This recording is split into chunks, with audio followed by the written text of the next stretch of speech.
بسم اللہ الرحمن الرحیم۔ حضرت نصیر الدین چراغ دہلوی رحمہ اللہ نے اپنے حلقہ ارادت میں بیٹھے ہوئے مریدوں سے پوچھا، روشنی کب آتی ہے؟ ایک مرید نے بڑے ادب سے جواب دیا، حضرت جب سفید اور سیاہ دھاگے میں فرق نظر آنے لگے، یہی روشنی ہے۔ دوسرے مرید نے عرض کیا، حضور جب دور کے درختوں کو دیکھ کر معلوم ہو جائے کہ بیری کا درخت کون سا ہے اور شیشم کا درخت کون سا، تو سمجھیے کہ روشنی ہے۔ مرشد نے یہ جواب سن کر دیگر حاضرین کی طرف نظر دوڑائی، کسی اور کے پاس کہنے کو مزید کچھ نہ تھا۔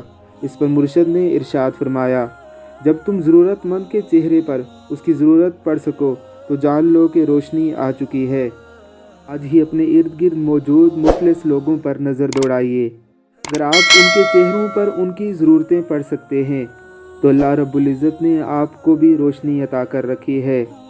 ہزاروں ڈگریاں لے کر، ہنر پر دسترس پا کر، کتابیں چاہتے دل کے، چمکتے حرف آنکھوں سے، اگر پڑھنے سے قاصر ہو تو جاہل ہو۔